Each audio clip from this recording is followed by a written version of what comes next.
Tuhan yang maha baik. Engkau Tuhan yang setia. Engkau Tuhan Yesus yang tidak pernah meninggalkan kami. Engkau Tuhan Yesus yang setia dengan janji-Mu.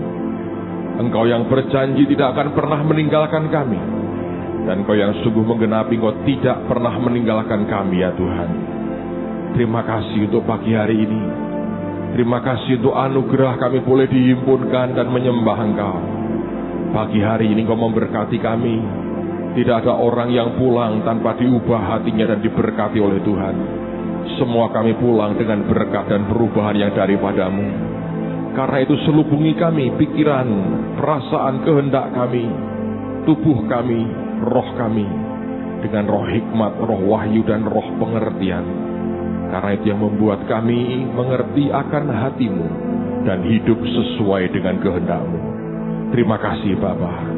Pengurapan yang baru sudah di tengah-tengah kami dan akan membuat hidup kami diubah makin serupa dengan Engkau sendiri untuk kemuliaan nama Kristus Tuhan kami, di dalam nama Yesus yang mulia. Dan semua kita berkata amen. Berikan kemuliaan bagi Dia sekali lagi. Amen. Silakan duduk saudara. Nah, mari kita buka firman Tuhan sama-sama dalam Kisah Rasul pasal yang ke-13 ayat yang ke-22. Kisah Rasul pasal 13 ayat yang ke-22. Sebelum saya baca, nanti akan ada waktu juga kita akan buat retreat untuk suami istri. Ini akan penting sekali. Jadi yang suami istri tenang aja, kita akan adakan waktu untuk suami istri. Kami sedang mengatur, memodifikasi akan bentuknya supaya berbeda dan pasti akan membuat kita lebih indah lagi. Kisah Rasul pasal 13, perhatikan pada ayat yang ke-22. Alkitab berkata demikian, setelah Saul disingkirkan, Allah mengangkat Daud menjadi raja mereka. Tentang Daud, Allah sudah atau telah menyatakan, Aku telah mendapat Daud bin Isai, seorang yang berkenan di hatiku, dan yang melakukan segala kehendakku. Alkitab berkata, Tuhan berkata, Aku telah mendapat Daud bin Isai. Kalau Anda lihat terjemahan lain, Amplified mengatakan, I have found David. Aku telah menemukan Daud. Dan kata menemukan ini sebetulnya bukan sekedar seperti orang jalan lalu ketemu dengan barang yang tergeletak di pinggir jalan. Atau Anda melihat ada uang, Anda berkata, aku menemukan uang nih. Bukan. Itu juga bukan sesuatu yang secara kebetulan Anda dapatkan atau kemudian sambil lalu engkau dapatkan. Bukan. Kata menemukan di sini itu ada unsur hasil dari suatu pencarian, kerja keras mencari yang dia inginkan, dan akhirnya setelah cukup keras Tuhan bekerja untuk menemukan yang dia temukan, dia berkata, Aku telah menemukan Daud. Dan kalau Anda bandingkan, ini juga dialami oleh orang yang bernama Saulus atau kemudian disebut sebagai Rasul Paulus. Coba sebagai pembanding ya, lihat pada pasal yang ke-11, Kisah Rasul juga pasal yang ke-11. Perhatikan pada ayat yang ke-25. Kisah Rasul pasal yang ke-11 ayat yang ke-25, Alkitab berkata, Lalu pergilah Barnabas ke Tarsus untuk mencari Saulus. Dan setelah bertemu dengan dia, ini menggunakan kata yang sama. Setelah bertemu dengan dia, ia membawanya ke Antiokhia. Nah, kata bertemu atau menemukan Saulus, itu terjadi setelah Alkitab berkata bahwa Barnabas itu mencari Saulus.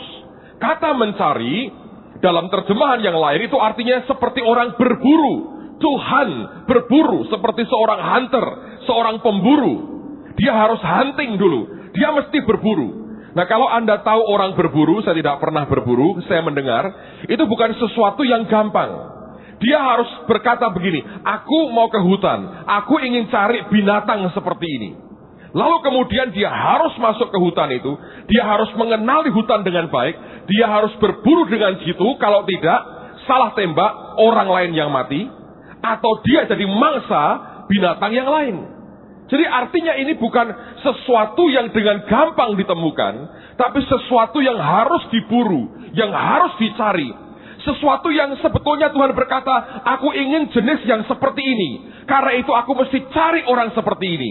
Dan akhirnya Alkitab berkata, Tuhan berkata, aku telah menemukan Daud. I have found David. Aku telah temukan Daud. Kita kembali ke Kisah Rasul lagi. Pasal 13 lagi.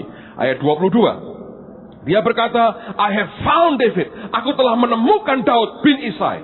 Lalu kemudian kalimat berikutnya Tuhan berkata, seorang yang berkenan di hatiku dan yang melakukan segala kehendakku.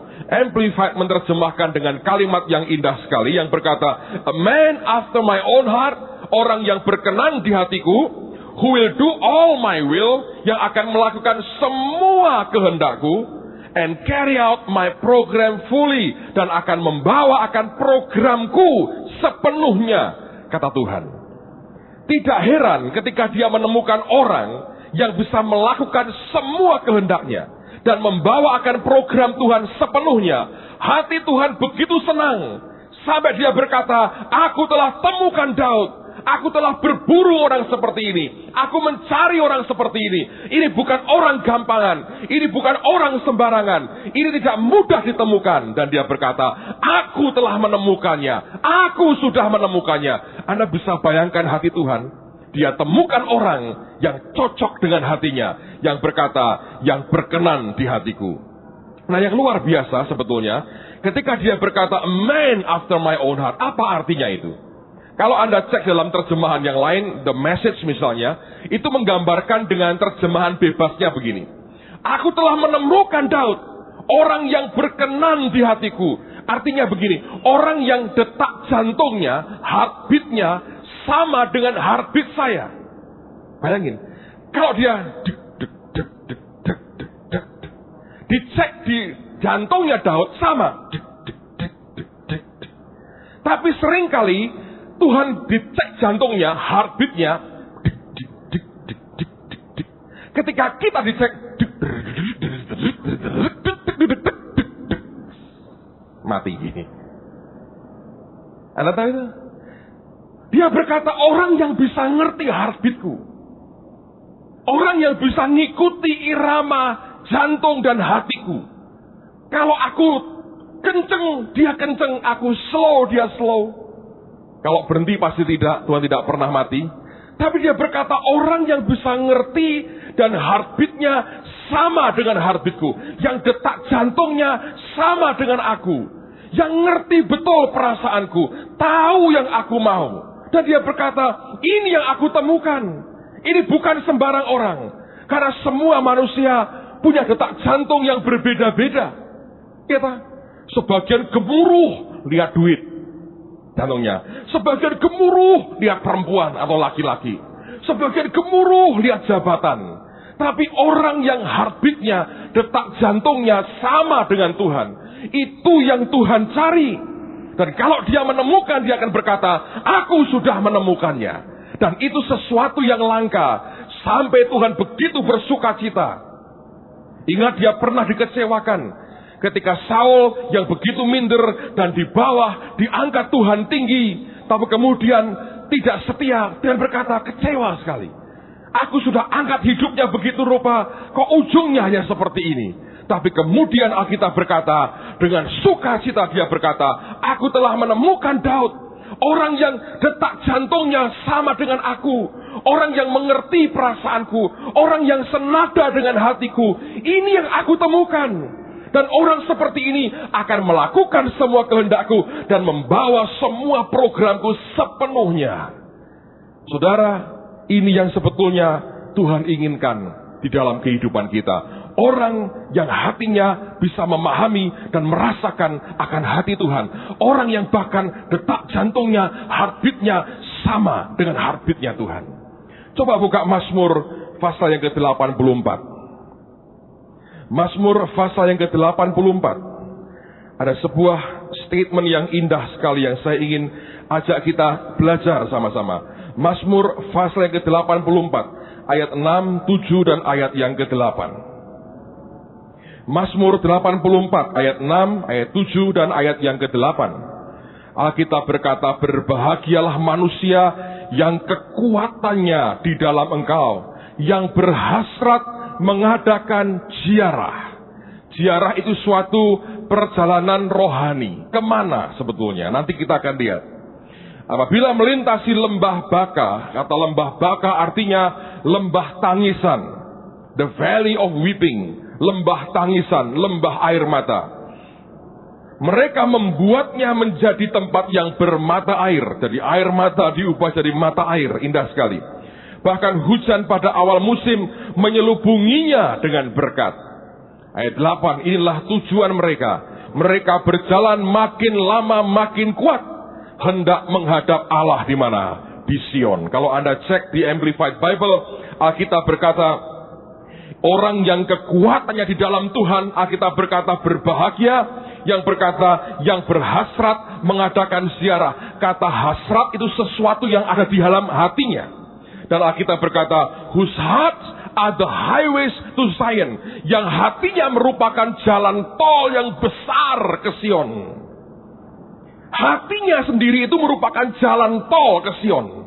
Anda bisa bayangin itu. Dia berkata, berbahagia orang yang kekuatannya di dalam aku, yang hatinya ini merupakan highway, jalan tol yang gede yang ke Sion. Kalau Anda bilang highway di Indonesia, Anda nggak lihat yang besar. Kalau Anda ke Amerika, Anda akan lihat highway, bener-bener. Itu bisa satu jalan, bisa 6 mobil bersama-sama truk gede-gede, highway. Ini bukan highway ini jalan tembus ini, arteri, nothing sebetulnya. 6 kali lipatnya. Alkitab berkata, hatinya itu merupakan highway, jalan tol besar yang arahnya ke Sion. Nah, orang seperti ini begini saudara. Pak, gimana sih orang yang tahu heartbeatnya Tuhan? Ini begini, orang yang hatinya itu tertujunya begini. Aku ini akan menghadap Tuhan ke Sion. Aku ini menghadap Tuhan ke Sion. Aku ini mau ke Tuhan ke Sion. Aku ini mau ketemu dengan Dia. Aku mau menyenangkan Dia. Aku mau menyukakan hatinya Dia. Jadi arah hatinya bukan dengan apa yang di dunia, tapi arahnya tertuju ke Tuhan. Ngerti? Nah ini begini, kalau dalam pekerjaan sehari-hari akan begini. Selalu pertanyaannya begini, karena kelak aku akan menghadap Tuhan di Sion, hatiku tertuju ke Tuhan di Sion, aku mau Tuhan dalam hidupku. Yang dikerjakan tidak berpikir begini, apakah ini menguntungkan aku? Apakah mendatangkan keuntungan besar? Apakah membuat aku terpromosi? Apakah membuat aku nampak kelihatan baik? Tidak ada lagi. Tapi pertanyaan yang selalu dia ajukan dalam dirinya adalah, kalau aku bersikap begini, kalau aku berbuat begini, apakah Tuhan senang dengan hati seperti ini? Kalau aku ngomong ini ke orang lain, apakah Tuhan senang dengan perkataanku ini? Kalau aku bertindak seperti ini, apakah Tuhan senang dengan tindakanku ini? Kalau motivasiku begini, apakah Tuhan senang dengan hatiku ini? Dan itu yang dikejar dalam hidupnya. Dia tidak mengejar sesuatu yang jasmani, yang berkata, pokoknya asal orang terkesan dengan aku.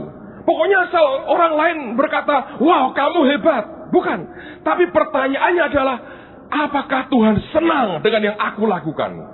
Waktu kita sekolah, waktu kita studi, waktu kita belajar, waktu kita dagang, waktu kita kerja, waktu kita melayani, waktu kita khotbah, pertanyaan terus yang muncul adalah, apakah dengan yang aku buat ini, dengan sikap hatiku seperti ini, Tuhan itu disukakan?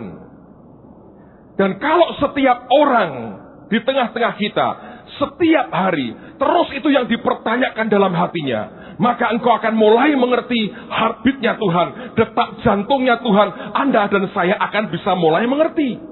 Tapi kalau itu keluar dari pikiran kita, maka sebetulnya hati kita ini bukan merupakan highway atau tol yang luar biasa yang menghadap Tuhan ke Sion.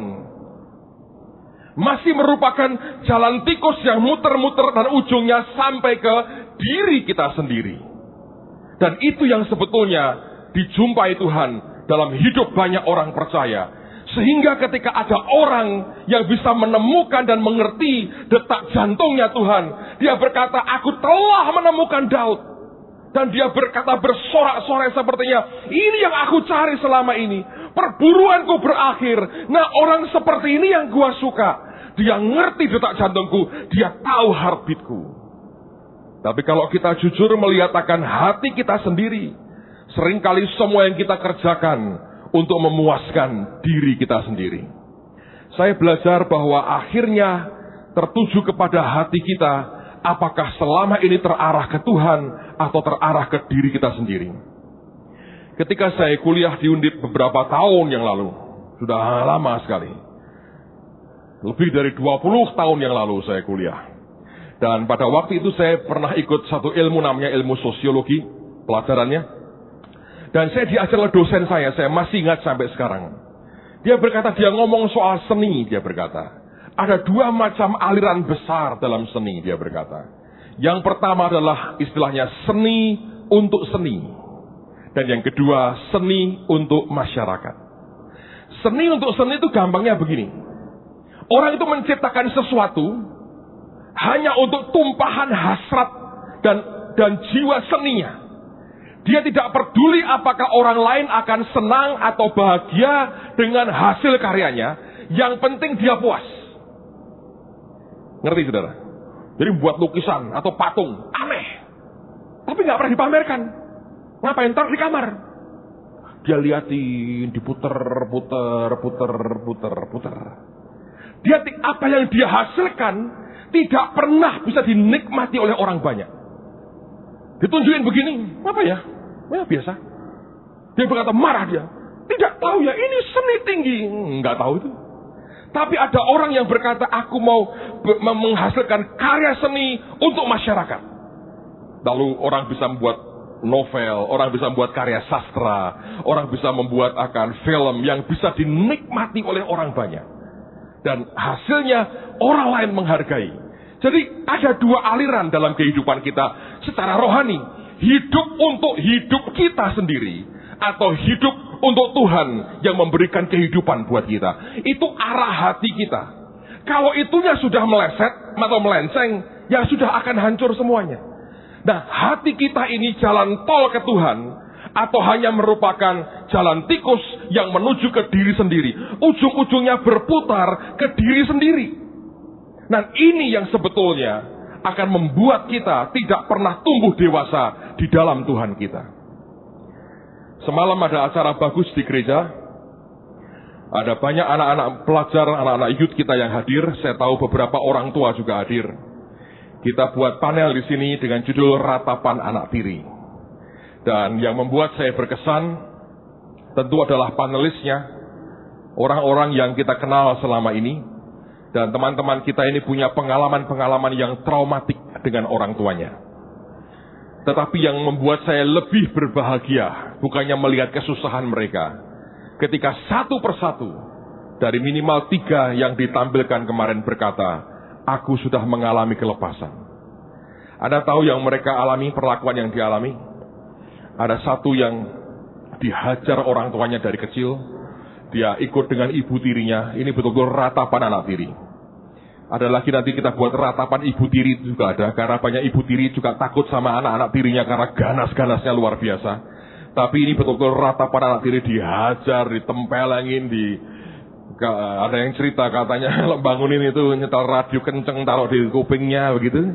Kalau belum bangun siram dengan air, dipukul itu nggak tahu rotan atau gagang sapu sudah ngabisin berapa. Dan it's not easy, tidak mudah. Kemarin kita buat klipnya dan ya dibuat sedramatis mungkin. Tapi buat teman kita ini dia berkata, oh, itu hidup bahagia tuh kalau cuma begitu aja bahagia. Dibandingin saya nggak ada apa-apanya. Tapi keputusan untuk berkata aku mau mengampuni orang tuaku. Itu artinya dia berkata, aku tidak mau berpusat kepada diriku sendiri.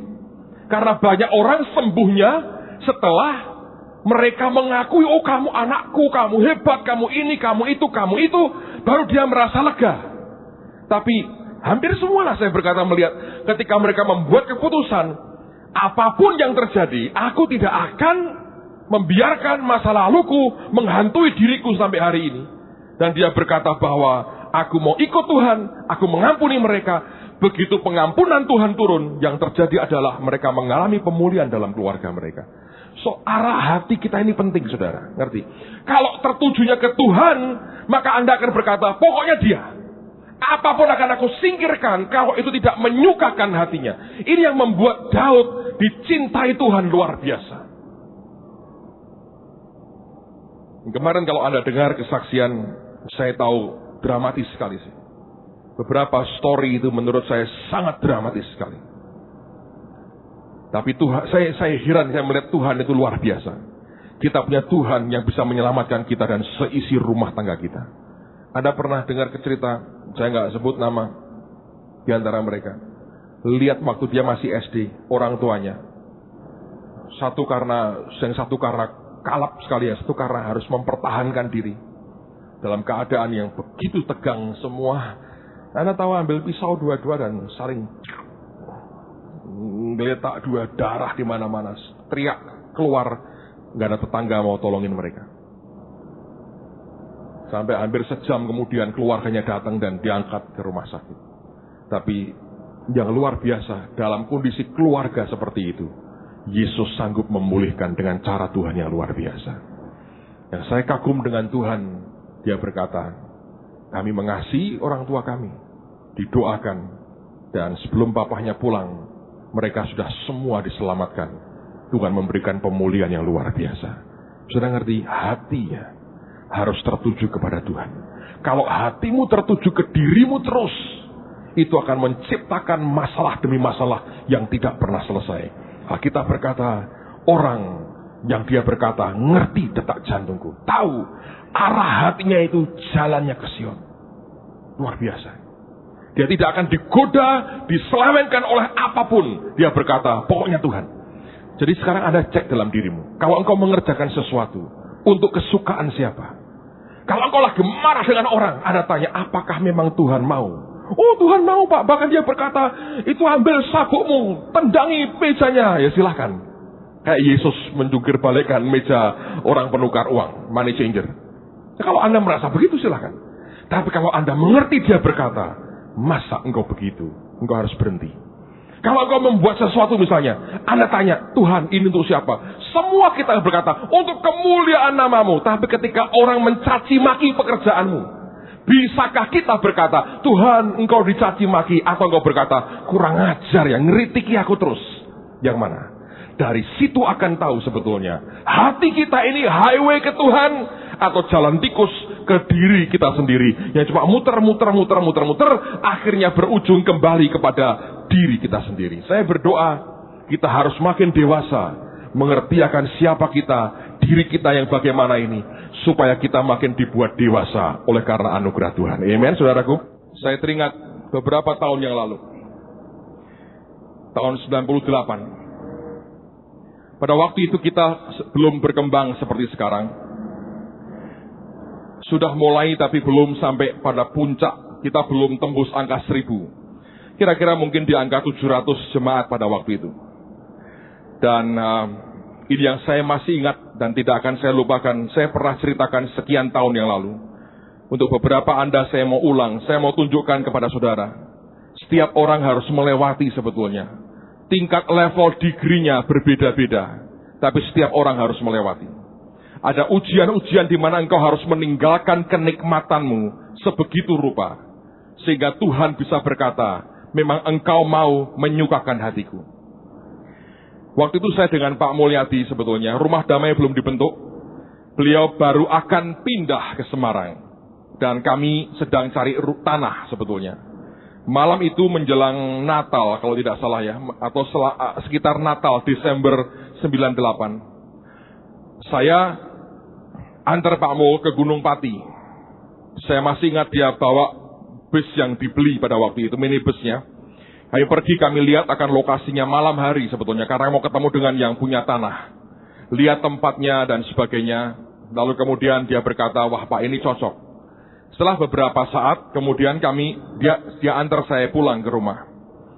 Saya turun dari mobilnya Pak Mul, saya masuk ke rumah saya yang sekarang saya tempati. Saya sudah mulai merasa ada yang aneh di badan saya. Saya jalan ini ya, kayaknya kaki ini satu mau lepas. Kayak nggak sinkron jalannya. Saya bilang kenapa ya saya? Saya nggak tahu apa yang terjadi. Terus saya mau tidur malam itu, saya gosok gigi. Istri saya sudah ngantuk berat. Saya gosok gigi sudah.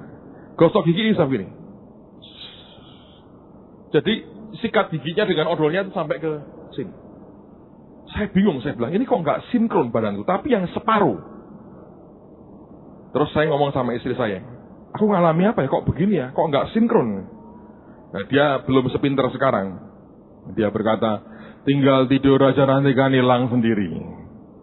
Nah, saya pikir ya, saya percayalah. Terus saya tidur, saudara. Tengah malam saya terbangun. Susah melupakan pengalaman ini. Tapi bagus kalau Anda diizinkan Tuhan mengalami pengalaman sesuatu. Karena itu akan punya akibat besar dalam hidup kita. Saya terbangun, saya ingin ke kamar mandi sebenarnya. Nah, waktu saya bangun, saya kan tahu sebelah kiri saya istri saya. Saya noleh begini, kaget. Anda tahu yang saya lihat? Tengkorak sebadan, kepalanya noleh ke saya begini. Nggak terlalu cakep sekali sih sebenarnya dia lihat. Terus hilang. Saya kaget, wah ini roh maut. Ini roh maut. Tapi heran sekali, Tuhan selubungi hati saya kok. Saya ke kamar mandi, terus saya minum, selesai, saya balik mau naik ke kasur lagi, baru jalan 2-3 langkah. Ini telinga saya dengar audible, saudara. Seperti orang benda logam beradu. Anda pernah lihat film silat? Lagi rame itu, silat itu. Seperti orang perang itu, sekitar saya gini. Muter, tapi nggak bisa dekat saya. Itu orang perang ramenya luar biasa. Saya itu antara orang sadar dan tidak sadar kan, masih ngantuk begini kan kira-kira jam 2:30. Saya bilang, oh ini namanya Tuhan berperang ganti saya. Seru juga ya, aku nggak perang tapi itu pada perang sekitar saya. Tidur lagi. Nggak lama saya bangun lagi, sempat masih lihat itu kejadian. Akhirnya sampai pagi. Pagi saya ngomong sama istri saya, wah tadi malam aku ngalami banyak luar biasa, roh mautnya luar biasa. Saya nggak cerita detail dengan dia. Nah pagi hari saya masuk kamar mandi, saya mau mandi nih saudara. Begitu masuk kamar mandi, Tuhan bicara sama saya. Dan dia berkata begini, kalau hari ini aku panggil kamu pulang ke surga, bagaimana? Saudara pernah ditanya itu kan begitu? Kepengen ditanya itu kan? Tak doa saudara. Ini buat semana.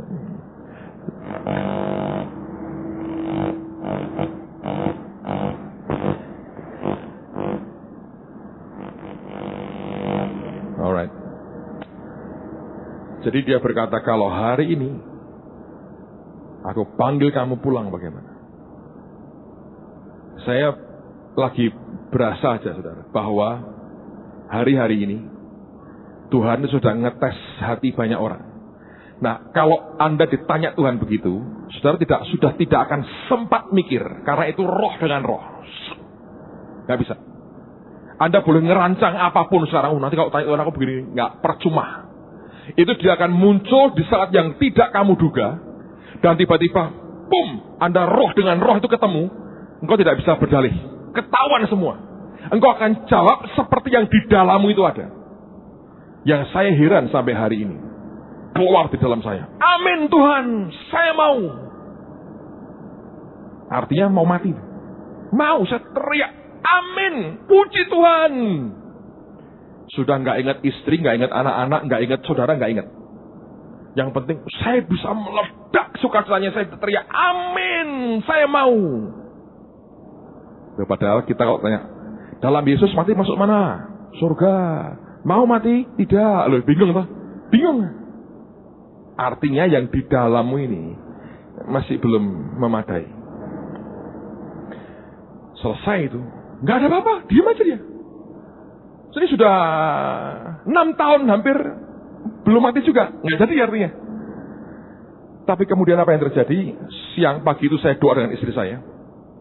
Dan waktu sembahyang, bahasa roh, itu ada setan gede sekali di depan.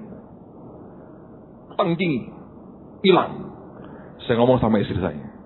Nggak lama ini, kita akan lihat sesuatu yang luar biasa. Dan kemudian tahun berikutnya, 99 sampai hari ini, gereja mengalami pertumbuhan. Bum, bum, bum, bum, bum, bum, bum, bum, bum, bum.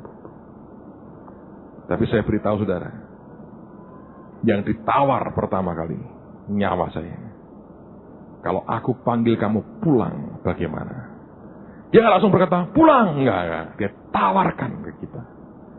Spiritmu yang di hatimu itu jalan tikus yang di dalam, yang akhirnya berujung ke dirimu, atau highway to Zion, atau jalan gede menuju ke Sion. Tentu saya tidak mendoakan Anda mengalami yang saya alami, tapi saya beritahu ada kalanya Tuhan itu tiba-tiba menguji akan hati kita. Ketika dia sedang menikmati, saudara, dia sedang menikmati, seperti anak domba menyusui ibunya, diambil oleh Tuhan. Dia berkata, cukup Daud, waktumu nikmati cukup.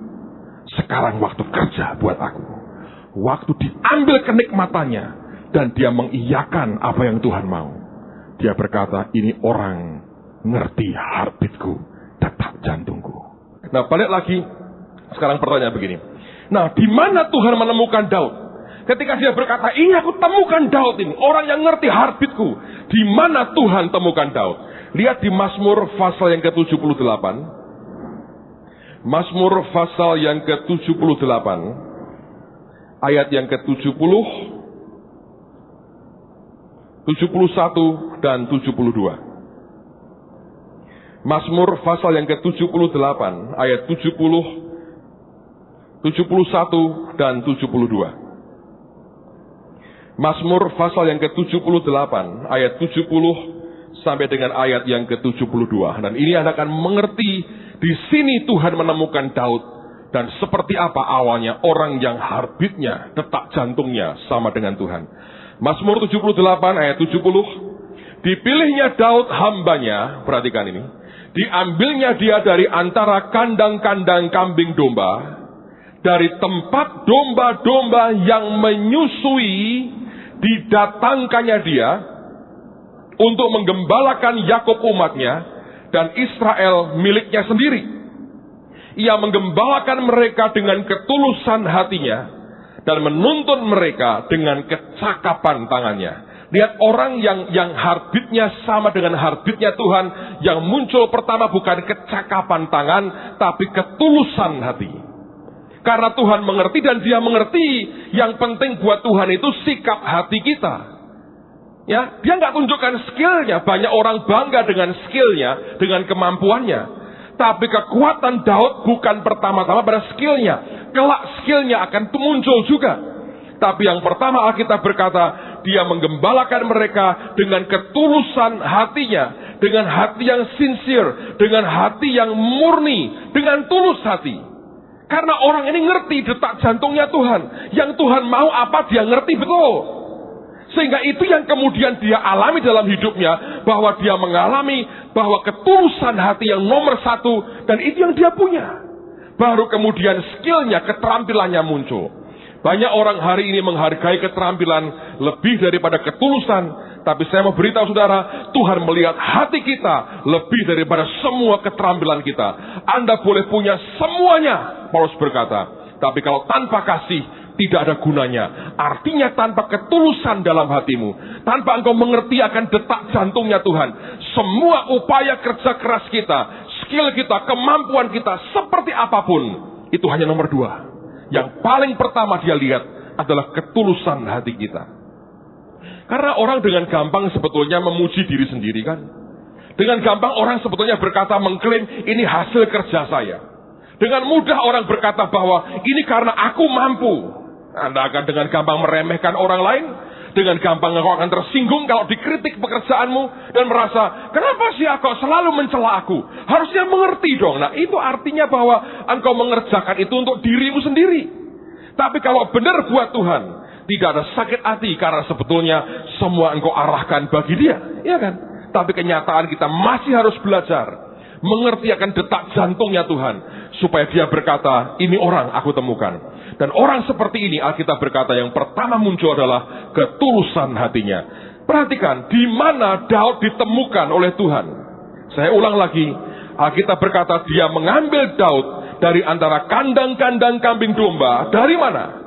Ayat 71 lebih jelas dikatakan, dari tempat domba-domba yang menyusui, didatangkannya dia. Apa artinya? Secara gambaran seperti binatang, Kalau seperti domba, Daud itu diambil Tuhan ketika dia masih belum disapih oleh induknya. Anak yang belum disapih itu anak yang paling berbahagia. Dia tidak usah cari makan sendiri, tinggal menikmati hasil kerjanya orang lain. Ya kan? Apapun yang terjadi, dia berkata tinggal buka mulutnya dan dia nikmati akan makanan atau air susu daripada ibunya. Tuhan menggambarkan ketika dipanggil oleh Tuhan, sedang menikmati masa mudanya, sedang menikmati masa ketenangannya. Tinggal dengan kecapinya, dengan mazmurnya, dia menyanyikan pujian bagi Tuhan, menikmati hadirat Tuhan dan berkat Tuhan. Tapi tiba-tiba begitu dia diurapi, yang dia urus adalah raksasa segede Goliat. Dan dia menghadapi tombaknya Saul, dikejar belasan tahun oleh mertuanya sendiri. Bayangin. Kemarin saya lihat ratapan anak tiri, saya pikir mungkin yang berbahagia itu Adam dan Hawa. Tidak pernah dianaktirikan siapapun. Dan bukan anak tirinya mertua siapapun, saudara. Tidak punya mertua, tidak punya orang tua. Kalau itu yang terjadi, orang tua semua kacau. Tapi mungkin mereka juga orang yang paling sedih, tidak punya orang tua. Yang mana yang penting? Menurut saya tergantung siapa orang tuanya. Tapi saya perhatikan ini Daud, saudara. Sebetulnya Alkitab berkata, seperti domba yang masih menyusui, yang belum waktunya sebetulnya, sedang menikmati yang baik, tinggal nikmati hasilnya. Dari situ diambil Tuhan dan diberi tugas yang berat, harus menggembalakan akan umatnya yang terkenal tegar tengkuknya. Anda bisa bayangkan pekerjaan yang begitu berat, tapi ini orang yang tahu heartbeatnya Tuhan, yaitu orang yang rela meninggalkan semua kenikmatan yang sedang dinikmatinya untuk dia mengerjakan dan melakukan yang Tuhan perintahkan. Orang percaya harus mengerti, Allah seringkali menguji akan hati kita. Di saat engkau sedang menikmati sesuatu yang baik, ketika dia berkata, tinggalkan itu dan lakukan ini, apakah kita dengan mudah bisa berkata, ya Tuhan, aku lakukan. Saya berkata ternyata tidak semudah yang diduga orang, saudara. Di tengah sedang menikmati itu, menikmati saat-saat yang luar biasa. Saya pernah cerita dengan saudara sekian tahun yang lalu. Gereja sedang mulai bertumbuh, sudah mulai bertumbuh. Lewat beberapa hamba Tuhan, ada pesan yang berkata, Tuhan mau kamu pindah ke Amerika. Terus terang Pak Subekti tanya sama saya, saudara. Ketemu di airport, dia bilang, Pak Petrus betul mau pindah ke Amerika. Dia dengarnya salah, katanya mau ke New York. Saya bilang, saya juga suka New York karena kalau naik mobil kacanya sama dengan Jakarta kan, jadi agak nggak terlalu aturan gitu loh. Biasa. Tapi saya nggak terlalu happy lihat keruwetan kotanya. Saya bilang enggak, saya nggak tahu di mana. Saya cerita dengan beliau, ada orang-orang yang bernubuat ke saya dan semua berkata harus ke Amerika. Ada hamba Tuhan yang khotbah semuanya persis, saudara. Susah untuk berkata ini bukan dari Tuhan, susah. Tapi belakangan saya melihat bahwa seringkali dia menguji kita. Ketika kita sedang menikmati apa yang baik dari kita, apakah dengan mudah kita bisa berkata, Tuhan karena Engkau yang minta, aku tinggalkan. Saya yakin mungkin tangisan akan terjadi kalau hari ini Tuhan ngomong dengan Pak Mul, rumah damai kasihkan Pak Yohanes Kristiono sama istrinya, Pak Mul pindahlah. Ngapain Tuhan? Ya ntar saya beritahu kamu 3 bulan doa puasa, kamu tungguin. Saya yakin nangis ya. Saya yakin juga akan ditinggal pasti. Tapi saya yakin tidak mudah. Saya sama dengan saya berkata kepada Pak Yos, hari ini tolong TV serahkan ke Puma. Wah, menurut saya dia doa puasa 3 bulan. Bukan tidak percaya dengan Puma. Tapi itu kan sudah sesuatu yang ya ada tantangannya, tapi kita enjoy, kita nikmati. Ya kan? Sama sebetulnya. Saya bisa berkata kepada masing-masing Anda, Pak, Bu, saya buat contoh Pak. Saya kalau suruh meninggalkan senang. Nah, tidak buat contoh makanya. Karena saya tahu Anda sudah segera mau pergi. Ya tak? Jangan. Tapi orang-orang yang saya tahu, Anda nikmati itu. Ini bukan nubuat loh. Tapi siapa tahu? Gue nggak tahu kan. Tapi Anda sedang menikmati itu. Tapi dikatakan tinggalkan. Nggak gampang. Sangat tidak mudah. Semua kita punya bagian yang kita berkata, ini aku suka. Ini aku happy. Tidak ada dosanya, nggak ada. Tapi seringkali dia akan berkata, lepasin. Dan di situ akan teruji betul, apakah kita berkata, ini milik saya, atau kita berkata, ini milik Tuhan. Ada orang berkata, ya Pak, semoga Tuhan ngomong sama saya soal istri saya, lepasin. Tengking dalam nama Tuhan Yesus, saudara. Tapi ini yang seringkali terjadi kan, bahwa kita tidak dengan gampang bisa melepaskan yang sedang kita nikmati. Corrie ten Boom, almarhumah Corrie ten Boom. Orang ini yang menulis buku The Hiding Place. Dia orang Yahudi, orang Belanda Yahudi, ditangkap oleh tentara Jerman, dimasukkan di kamp konsentrasi.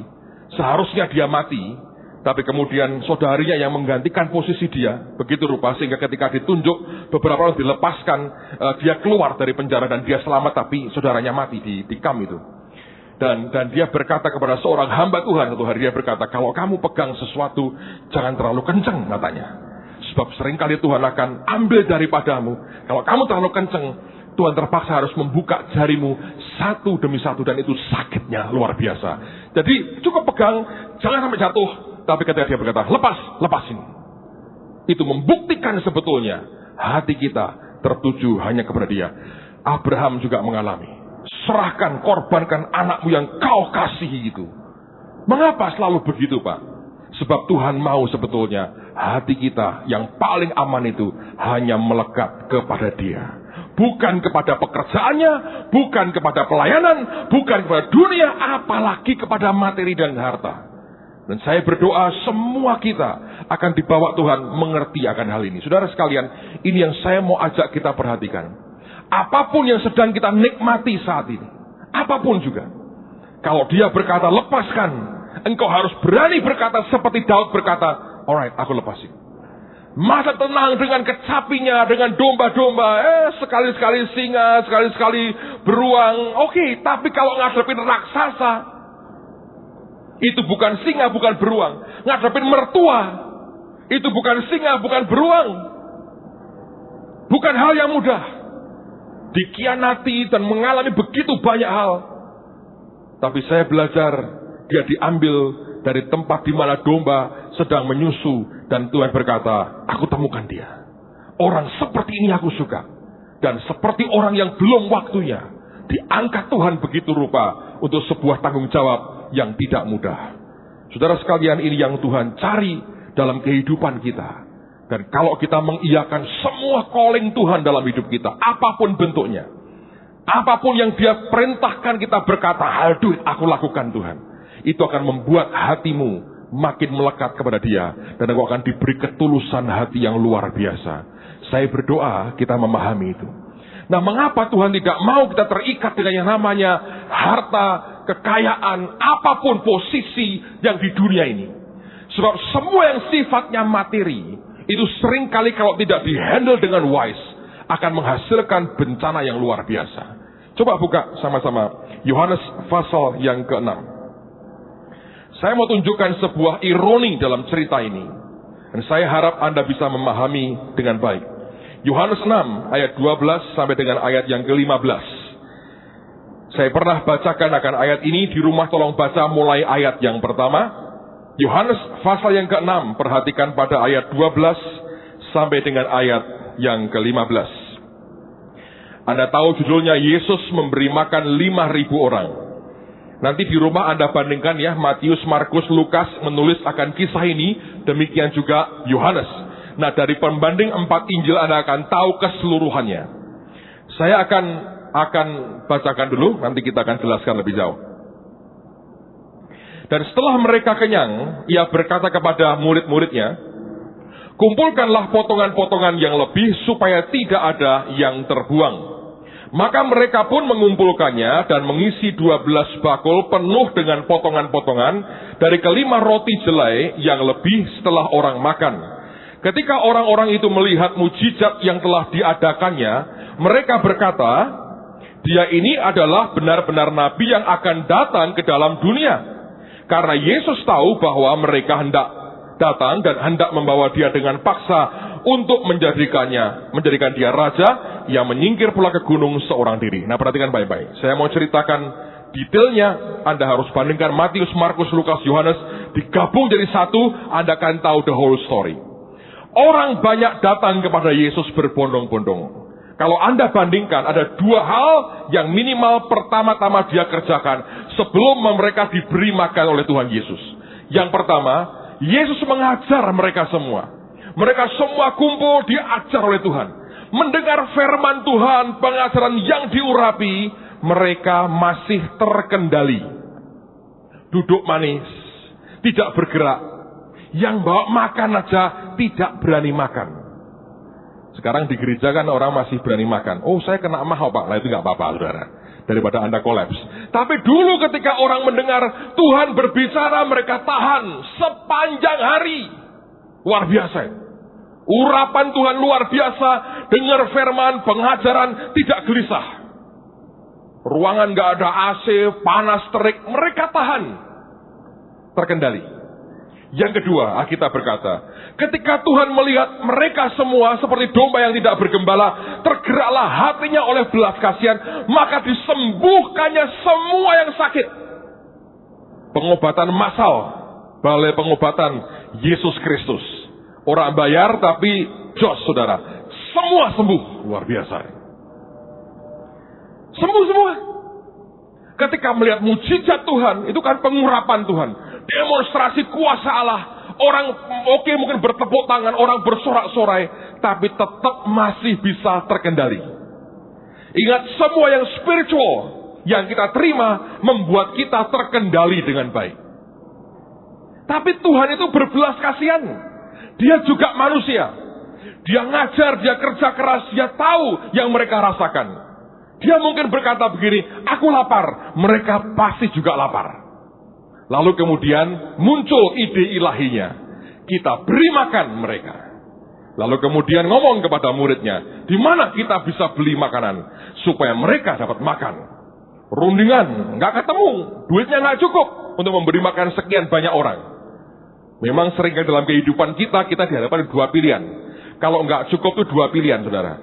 Kebutuhan kita kurangi, ya toh, sambil income kita dinaikkan. Atau Anda perlu mujizat. Itu pilihan. Yang mana? Normalnya adalah kebutuhan dikurangi, income dinaikkan. Tapi seringkali dia berkata, biarkan kebutuhan seperti itu, biarkan income seperti itu, aku punya jalan tengah, yaitu mujizat pelipat gandaan. Itu pilihan pada kita juga. Nah, pada waktu itu mereka rundingan gak ketemu. Dan ada orang berkata, Andreas berkata, ada anak kecil bawa 5 roti 2 ikan. Tapi apa artinya ini semua? Dia berkata, bawa kemari.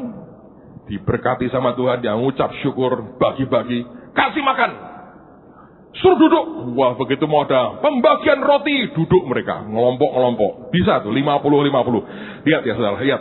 Begitu belum ada roti, oke, terkendali, tapi nggak tertib, nggak rapi. Begitu ada berita, mau dibagi makanan, rapi, 50. Bisa ngelompok dengan tertib, memang hebat sekali. Roti itu menertibkan banyak hal, tertib. Terus makan, wah, makan. Bahasa kerennya, cak, apa itu cak? Wah, luar biasa. Roti, ikan, dia sikat semua. Sampai sudah tele-tele, perutnya sudah gede-gede semua dah. Wah, enak ya, Yesus Bakery enak ini. Udah kan, saudara? Apa yang terjadi? Begitu dapat yang limpah, firman mereka oke, urapan mereka senang, kesembuhan mereka happy, roti mereka sangat happy. Turah lagi, dihitung, tak do, untuk piro yo, gitu kira-kira. Walah, picuane piro lagi kan gratis. Yesus kon gawe terus kita ekspor sampai ke Roma, itu kan. Mungkin orang-orang Cina itu yang di situ, saudara, karena itu pedagang semua kira-kira. Orang Yahudi kan mirip-mirip itu. Nah, akhirnya apa yang terjadi? Alkitab berkata, lihat ayat yang terakhir. Roti yang limpah itu ujungnya apa? Ayat yang terakhir. Karena Yesus tahu bahwa mereka hendak datang dan hendak membawa dia dengan apa? Paksa. Untuk menjadikan dia raja.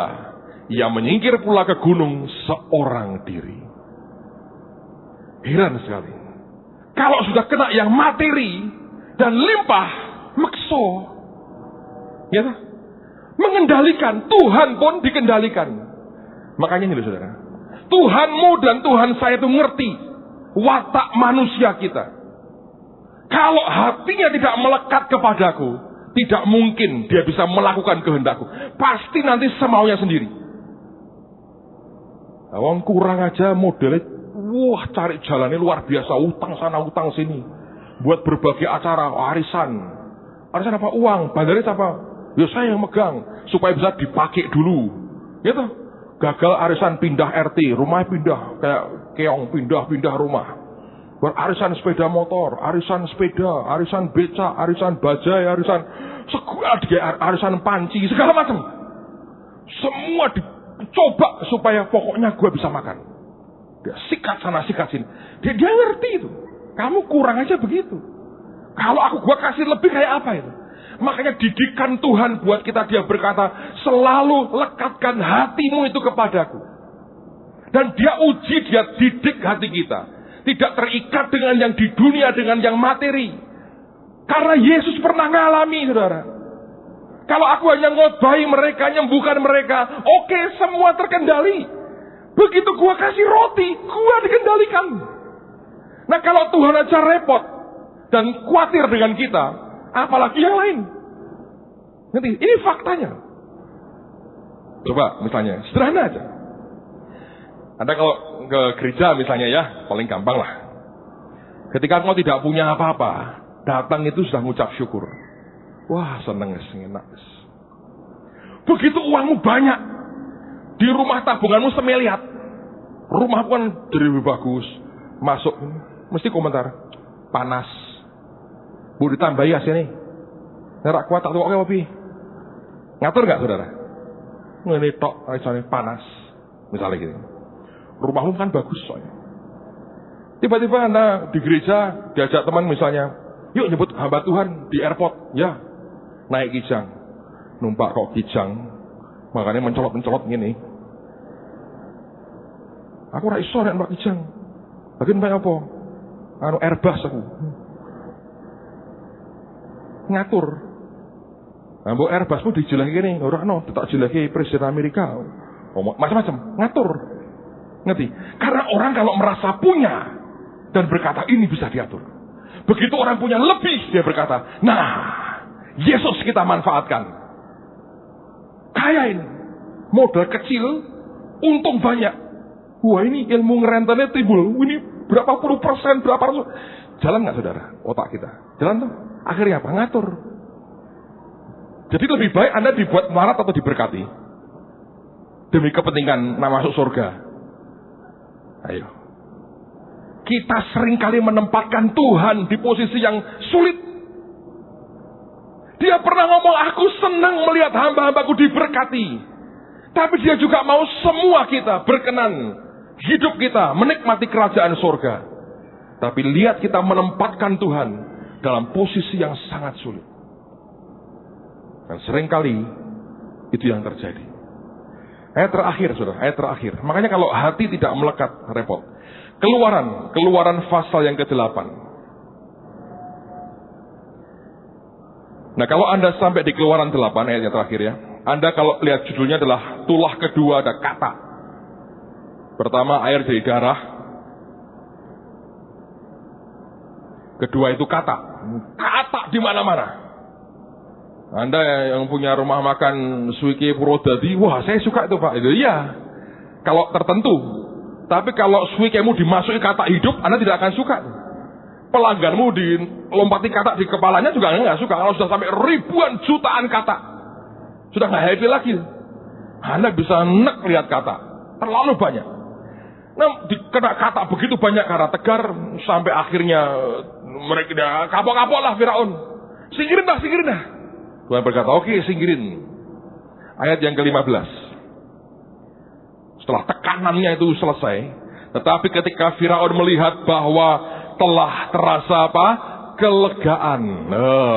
Sudah mulai lega. Sudah tidak tekor lagi tiap bulan. sudah nggak mepet hidup dengan iman, sudah lega, baru lega aja, baru lega. Ia tetap berkeras hati dan tidak mau mendengarkan mereka keduanya seperti yang telah difirmankan Tuhan. Manusia itu begini, saudara. Kalau dicepet, pepet baru, ya Tuhan, ya ampuni aku. Oke ya, tak ampuni ya, tarik sedikit. Lega, ora sudi, sorry ya, sikat lagi. Gitu kan? Semua kita begitu, kecenderungannya. Karena itu Tuhan harus didik hati kita. Karena itu Dia berkata pada pagi hari ini, aku temukan Daud, orang yang ngerti detak jantungku. Hatinya itu highway, jalan ke Sion, jalan kepadaku. Dan di mana aku temukan dia? Di tempat dia masih menyusui, menikmati apa yang baik. Aku ambil dia dan dia rela serahkan itu. Makanya dia ngerti detak jantungku. Dia tahu yang aku mau.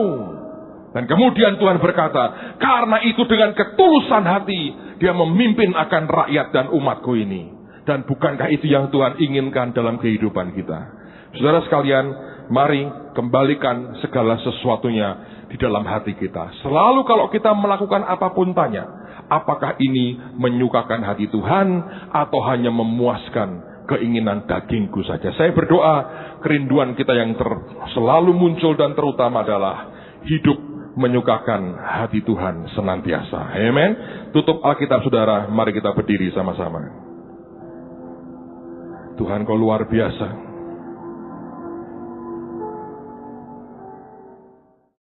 Tuhan katakan pada saya, di tengah-tengah kita ada orang-orang yang sedang mengalami dilema dalam hidupnya. Engkau seperti sedang menghadapi akan garis silang yang crossroad, jalan silang yang tidak mudah. Ada satu crossroad, jalan yang harus engkau pilih, yang mana? Dan engkau sedang bergumul sekarang. Dalam banyak aspek ada jalan yang engkau berkata, aku ke kanan atau kiri. Dan sepertinya dua-duanya itu ada pertimbangan plus minusnya. Saya nggak tahu siapa, nanti saya akan doakan saudara. Tapi ini yang Tuhan pesankan buat semua saudara. Kalau kau dalam posisi begitu, tanya satu hal dalam hati. Yang mana yang engkau tahu Tuhan akan disenangkan. Itu aja. Ketika engkau tahu yang ini, engkau cek hatimu lah. Yang ini aku akan suka. Karena begini. Anda jangan berargumentasi dengan pikiran. Anda menguji dengan pertolongan Roh Kudus sikap hatimu aja. Lalu kau bisa melihat yang mana yang menyukakan hati Tuhan. Bagian yang engkau tahu ini Tuhan suka, pilih. Sekalipun sakit buat daging saudara, engkau akan lihat itu pilihan benar luar biasa. Saudara akan mengalami jalan keluar yang tidak pernah engkau pikirkan sebelumnya. Karena sesungguhnya Tuhan sudah menyiapkan yang terbaik bagi setiap kita. Amen. Saya minta semua berdoa tundukkan kepala. Hanya mereka yang sedang merasa seperti dalam persimpangan jalan, harus ada keputusan yang diambil. Di tempat masing-masing aja, angkat tanganmu, saya doakan saudara. Tuhan, kau lihat tangan-tangan yang terangkat. Engkau melihat akan sulit bagi teman-teman ini memutuskan. Tapi engkau yang berfirman pagi hari ini, pilih yang tahu bahwa itu menyukakan hati Tuhan. Pilih yang engkau tahu dalam hati kecilmu, ini yang menyukakan hati Tuhan. Hamba berdoa Tuhan berikan kepekaan mengerti itu, berikan kejujuran dalam hati mengerti itu, dan dengan iman dia boleh ambil keputusan dan berani berkata, aku pilih ini karena ini yang daripadamu.